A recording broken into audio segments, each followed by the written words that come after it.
I'm back. Back again. Back again. All the animals are fed. Daily routine. Gotta go back in there. These suckers drink all their water and they're up to eating a full bag of feed every day. Now, as they grow, getting ready to process. Got 90 chickens and 16 turkeys. They threw in one extra turkey by accident. So there's 16 turkeys, 90 chickens. Friends of mine, each are taking around 20 chickens each, I think. And what else? I dropped off. I managed to butcher up the front shoulders, the back straps, the ribs, tenderloins myself on that elk because it saves like $1.63 a pound is how much they charge to cut and wrap the meat. But I should have I'd like to have a cooler here somewhere, a proper cooler, walk-in cooler. I'll build one pretty quick. And then that, for all you who don't understand the hunting thing, just the hams, the hinds, so like from the kneecap, including the butt cheek. That's what I gave in, and I dropped those and all of my bags of trim off at the butcher to get them to do it for me yesterday, but just because I was just a little leery of the temperature and I didn't want anything to spoil. I can't stand wasting an ounce of that meat. And the hind hams weighed to combined 163 pounds. And our northern elk, they're larger in body size than southern elk. It's just nature's way. Just it is what it is. So that's, you can consider how much meat that is. And we had to go get groceries yesterday, and I always go to the meat section or the fish section just to see how much money it actually is. And I get these breakfast sausages made. It's 6 to a package. They're about like this, you know, breakfast sausage. And they had all sorts of different flavors. And I'll probably get, in the end, I'll bet you I'll have at least, I don't know, 150 pounds of sausages, and I got 3 different flavors. All right, so that goes in the freezer. And then I ordered around 25 pounds of burger to be made because we're out of burger. And then I have the rest made into steaks. Because I am going to bring home an entire bison in a month. Now, I went to the butcher. I went by the butcher window yesterday in the grocery store. One of those sausages they're selling for $2.50 a piece. Like, oh my God. Holy shit. Wow. So anyways, for all you people who get upset with hunting or can't understand it, pretty sure that must help clear it up, right? So 1, that's 163, 2, 3, I probably dropped off and have in the freezer combined off that one elk. I don't know, probably I'm gonna end up with at least 300 pounds of meat anyways, I'm guessing. And then what else do we have? We've got frozen oysters that we harvested ourselves in the freezer. We've got frozen clams we harvested ourselves in the freezer. We got frozen prawns we harvested ourselves in the freezer. We've got salmon and halibut, cod in the freezer. And soon to be chickens and turkeys in the freezer, and then a bison in the freezer. Right? So when you do all that and you eat all of it, it's just really, sometimes it's a little difficult to understand how people can be so emotional and upset because you went out and cut their head off and put it on the wall. No, that's just all you see. You see the people who retain the antlers and possibly the hide instead of throwing it in the landfill, and they also save that. They possibly put it in their shop or put it in their room, and all that does is it reminds them of that experience in that time of life. Every time they glance at it, they remember the scents, the smells, the pain, the suffering, the excitement, the adrenaline, as they harvested that elk, or moose, or deer, whatever it is. And unfortunately, there's a whole bunch of people there that all they think that people are just chopping their heads off or hunting for their heads. Don't get me wrong, I'm well aware there is a handful of people out there in the world who do enjoy doing that, to each their own, whatever it takes, but I can guarantee you all the money from those hunts goes towards conservation, and without those people doing that, a lot of species would perish, like they are currently in Africa in a lot of places, because they took away the hunting, took away the conservation, money, and now those species are perishing rapidly. You can look into it, whatever. Another topic. Anyway, I'm getting voices here. Getting voices heard, it's almost like I'm on borrowed time every day, right? Now, let's go way down the list. Yesterday we took some recent ones. So skim all the way down about 800 or 900 emails. What's this called? This is called a response. Response to a video of a scream. Hi Steve, I'm responding to the video you posted today, January 12, 2022, the video of a scream recorded and sent in to us. I previously sent in an email, I think back in August, which I don't believe you have read yet. I couldn't find the email I sent to keep the thread, so I recopied the story below. The recording is a lot like the scream/yell I heard in the woods.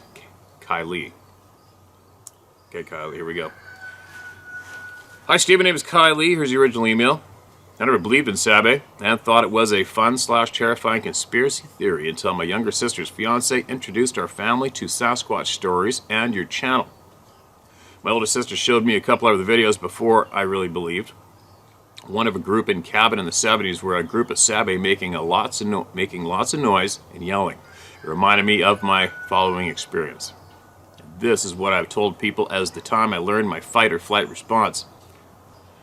I was 12 or 13 years old living in West Michigan at the southern end of the Manistee National Forest.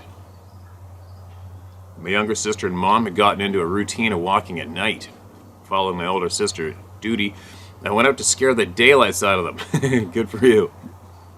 Our street had a dirt road that looped behind our house that met the main road at both ends. I ran through the woods to get to the dirt road. It was a moonless night and super dark. I could barely see. I was almost to the main road when I heard a noise not more than 15 feet to my left. It stopped in my tracks. The creature screamed, the most terrifying noise I've ever heard before or since. The best way I can describe it is a multi-toned scream. My heart seemed to stop, and without thinking, I took a huge step forward and screamed back at it. It ran off across the road and crashed up the hill to my right. That hill took my sisters and I, as children, about 10 minutes to climb. This creature was up the hill in under 5 seconds. People have always told me that it was a deer or a big cat. From the crashing noises, I knew that it was not a four-legged creature. It was a running noise, not a galloping noise. Plus, that scream was not of any creature I've heard in the woods before. I ran all the way home. The video my sister showed me was the same scream yelling that I had heard in the woods a decade before, and a Sabe is really the only creature that fits the whole picture of my story. And that's the end of it. There we go, Kylie. Glad we got your email. I don't think we've read that. So, that's good. Like you heard me say before, if you're compelled to come to this channel, find it, and write in what you experienced, you know what it was. Your subconscious, your sixth sense, your instincts, they know what it was. Now, quick side note. I don't know if I mentioned the other day coming home, I saw a big cat in the headlights just up the road, cougar. And then my neighbor texted me this, and this was yesterday afternoon, right there on the other side of the pasture. In the next other neighbor's house, you see the kids' toys in the yard. Broad daylight, look at this. Hopefully you can see that. That is a cougar, broad daylight, next door to my place, eyeballing. I'd imagine the mom and the child through the deck, reeling in their house. And I know that guy's a hunter, so I would imagine he wasn't home. So I'll tell you what, I got small children at this place. There's a big cat in broad daylight, eyeballing my wife and child through the guardrail of the home. The cat's got to be turned into a dish towel, quick. And then ever after I got that text, I looked up because we're re-fencing in the eggs, the chicken, the layers. And there's this great big bear waddling up the fence line right across from us. But he didn't do anything silly, so he got a pass. Didn't provoke. It's all good. Carried on. Now, who's next? Alright, this is about all the crap that's going on the planet. I had a pretty good rant about that yesterday. I shared a lot of videos to check out. There's a whole pile of people are emailing me here about unrelated topics. So I gotta find one about, what's this one? Puzzle piece contribution. Love it. Hi Steve, in response to when the Sasquatch tag you. Sounds like the guy knows what he's talking about, Steve. You saw it too. Good share. I've heard rumors and parts of that and seen video demonstrations of the infrasound equipment that have made it into the news cycle on rare occasions with military hardware that can make you literally crap your pants in seconds. More recently, last year, with things going on in DC, a reporter stepped in front of some similar beam concentration as a test subject, staying at it as long as he could. 3 seconds in, something that made him feel as if he was on fire. Microwaves would do that, but it's more likely a certain sound frequency or progression, I would hope. For another clue as to our hidden or diminished capability, it has to do with our meager conscious energy that can exist outside our physical bodies. But the conduit, that said energy, can flow on throughout and are the high spin monoatomic elements that are mere high energy versions of the periodic table around several metallics, the most prominent of which is white powder of gold. Said elements are found in rock outcroppings, come from rock strata, groundwater springs, and can be concentrated from sea salt. They are just another aspect of nature and end up in all living things and the environment. And this is what alchemy was all about 800 years ago, which in turn was an attempted upgrade on ancient shoe bread handed up from Sumer and Egypt to the Hebrews, likely in that order. Its likely concentrations were the primary content of the Ark of the Covenant, and might explain the odd ceremonial attire of the single high priest allowed in the Holy of Holies in Jewish temples back when, which resembles protective gear against high voltage. It's possible the depicted chest plate and trailing sash were a protective grounding attempt, but might double as a retrieval mechanism for the body if things went badly. Interesting. There's speculation that ingesting these can lengthen cellular telomeres required for cell division and extend lifespan, which might account for biblical stories of Methuselah and other elite Hebrew members living extended lives. We use up half our telomeres by birth and run short around 55 or so, though we're constantly regenerating at various speeds for different tissue. It's downhill from there. Not no Kimosabi. These high energy versions of matter can produce room temperature superconductivity in the body, producing photons in the process photographed in vivo within the body for decades without explanation. Hence, this state is both in and out of space/time.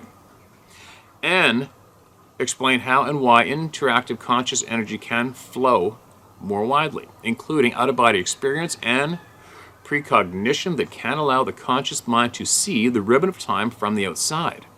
The cosmic or Christ consciousness of the Buddha was/is a prime example. Hence, it is our path to universal consciousness, the avenue of our prayers and meditations, and basic to all psychic phenomena. The Sabi are more naturally fed and grounded, just for starters, though I suspect there's more to it than that. But in our more basic hunter/gatherer days, it was highly likely that the best hunters had the ability to follow the silver thread of the track of an animal for miles, as there are some even now that can do just that, while potentially knowing when they were intently being watched, lest they go from hunter to prey in an instant. Many of us get a strange feeling when we're being stared at, just another clue in the frequency and vibration arena. It's a conscious universe, and we're all spiritual creatures having a human experience. And the dichotomy between science and spirituality is a moot point. Keep up the good work. The universe is what it is. The universe is what it is, whether we choose to comprehend or not. George Roberts. George, you almost exploded my feeble brain.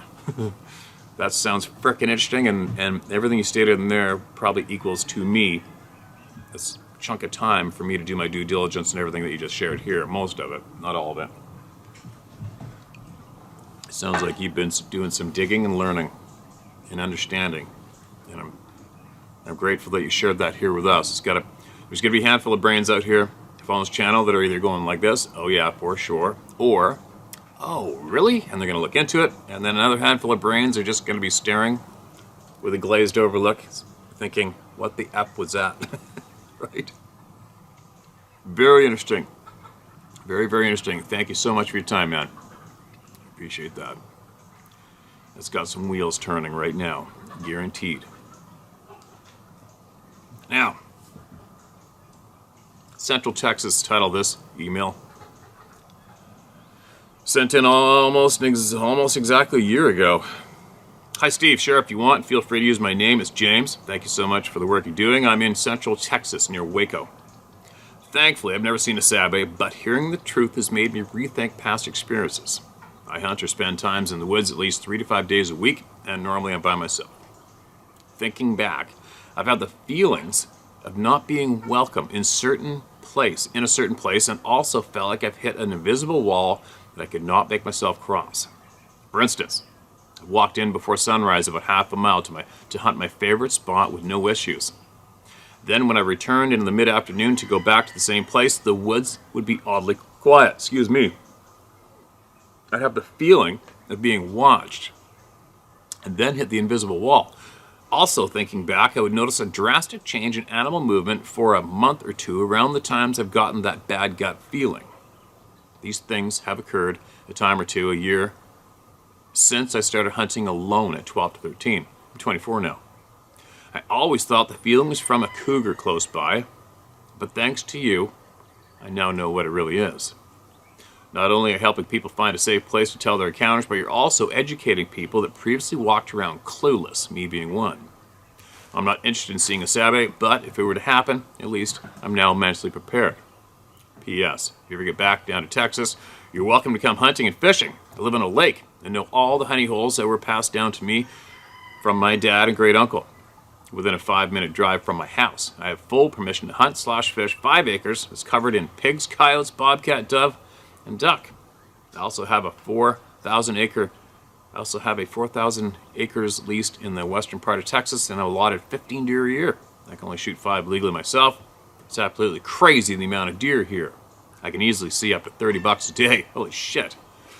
It's covered in turkey/gray fox, bobcat, quail, dove, and has an occasional cougar and javelina. You're welcome anytime, and I absolutely appreciate that invite. I'd love to do that. I love Texas. I love Texas. It'd be a toss-up for me if I ever moved to the States. I don't know, I used to think Texas for sure, Alabama for sure, because I love the people there. And all my friends in Alabama say they would live in Texas. And then my friends in Alabama said I should live in Idaho. And then Montana's very appetizing. But I've been to Texas a lot. I've done the helicopter thing for hogs.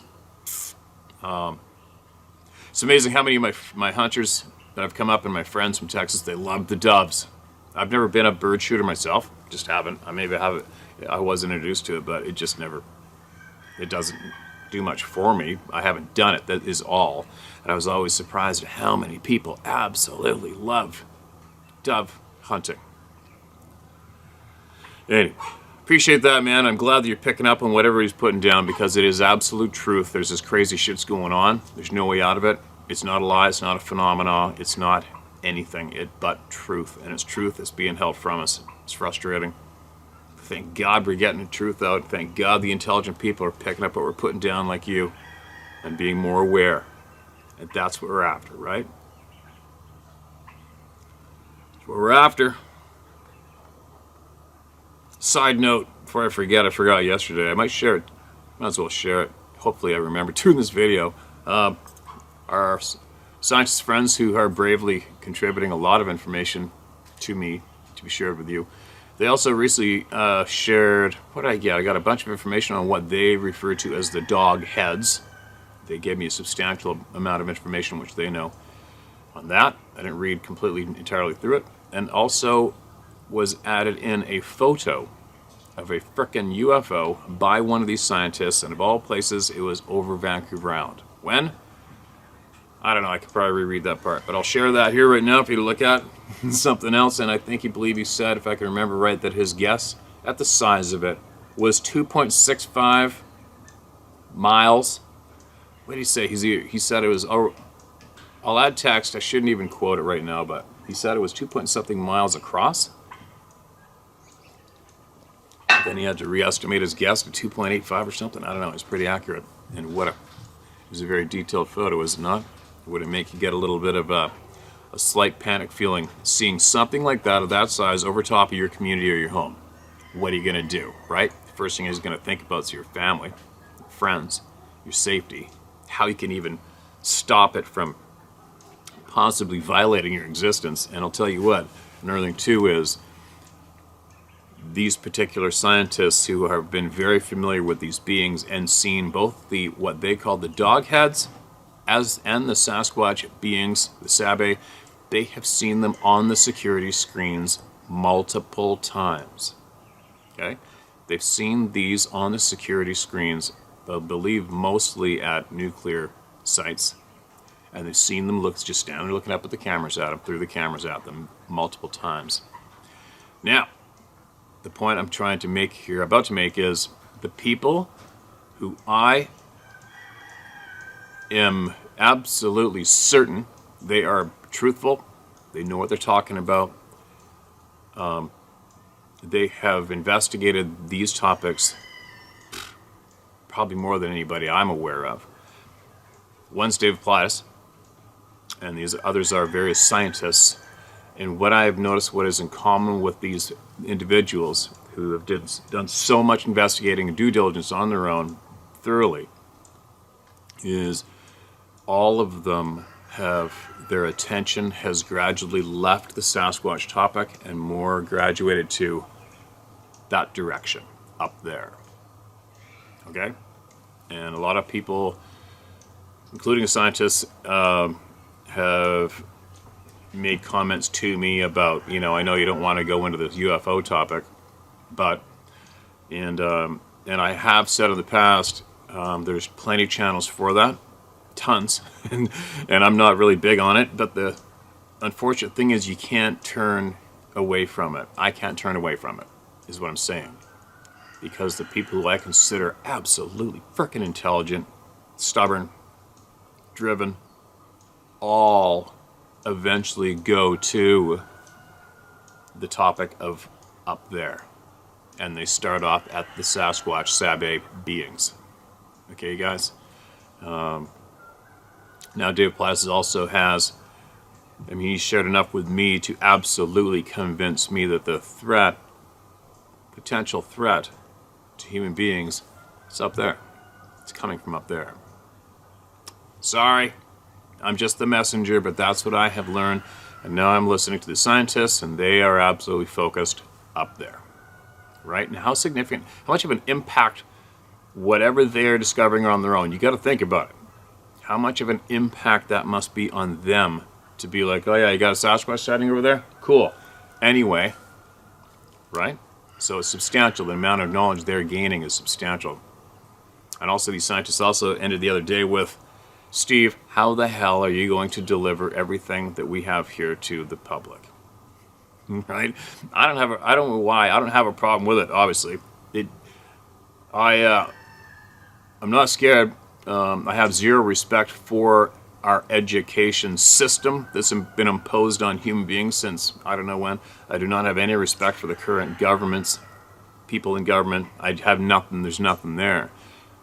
And I don't have any fear. I don't want the truth. And I observe too many people being scared. It's the number one thing for me. So I make sure that I will not be scared. And no matter how crazy the truth is that I receive from these absolute intelligent people, I'm just going to throw it in your face. There it is. Deal with it. Eat it. Kick it off your plate. Do whatever you want with it. But at least I did the right thing. And I honestly shared what I have learned with all the people. There's nothing more or less I can do, and I'm not scared to do it. So there you guys, all right? So if you have, I'm going to have to do it, if you have information, now listen to me, information that will help someone or help you, then email it into me, okay? Okay, guys? I really, really, really want to encourage people that can directly help us as a group, as a family, with information that will help us or expose evil, dark sons of bitches, or help you, and you need to get up your chest so you can carry on enjoying this lifetime the best you can, then email it to me, all right? Do it. Do it, all right? I'm not scared. I will share the shit out of it. That was a good little frickin' rantaroo. What do we got here? That was about a coffee and 3/4 in me.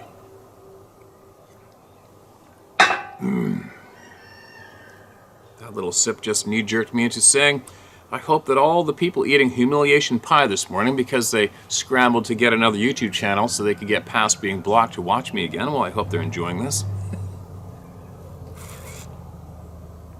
I'm resending, as I think this never made it to you. Is titled Dogman, Bigfoot, and Orbs. Hi Steve, I love your heart. For those that have had bizarre experiences, I'm one of those and have shared with very few people for obvious reasons. I had an encounter in 1980 of a possible Bigfoot with orbs while camping in woods in Ohio. I was dropped off with my gear out in rural northern Ohio. The area is predominantly farm land with small woods every few miles. There are tractor lanes in between the farmland and are used by the farmers to get to their land and the woods. I had gone to have some alone time and to just enjoy the woods, so I walked about a half down the 1/4-mile lane when I felt like I was being watched. The land is very flat and I saw no one. I continued into the woods even though I felt uncomfortable. I'd never camped alone before and chalked it up to that. I set my tent up as it was getting dark and immediately went in, due to the hateful mosquitoes. I brought little with me because I just wanted the time with God. I began reading my Bible by flashlight and realized the feeling of being watched was really freaky. I prayed silently, and then I heard the sound of huge branches or trees crashing nearby. What intensified the weirdness was the continuous hum of the mosquitoes stopped. More crashing, and then something started rubbing the side of my tent. Oh, that would suck. I didn't smell or hear a sound from whatever it was, but now I was definitely afraid. So now I start commanding whatever this thing is to leave me alone and to stop making me afraid in the name of Jesus. The air seemed to change. No more feeling afraid and no more crashing of trees. After a little while, I saw a light flash up in the trees through the tent door. So I scooted up to the door and looked out to see better. Up in what would have been the treetop height was an orb flying around. It looked more like a bouncing ball of light.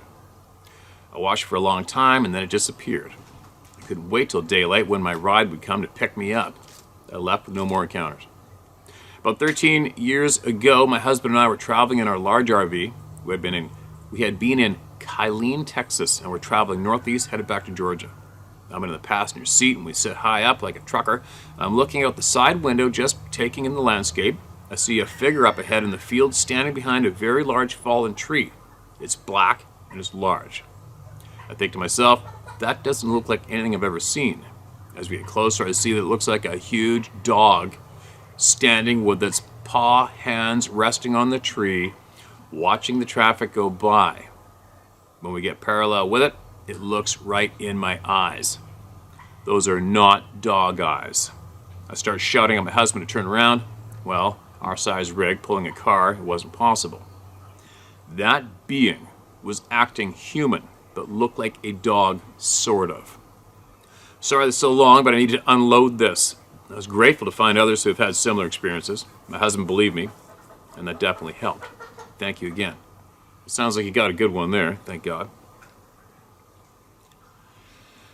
Yeah, the dogman thing, I'm not, it just doesn't turn my crank, meaning there's part of me that just wishes it wasn't real. right? There's a lot of you out there that aren't going to accept the fact that it's real, but for me, I'm not a dumbass. If my fellow human beings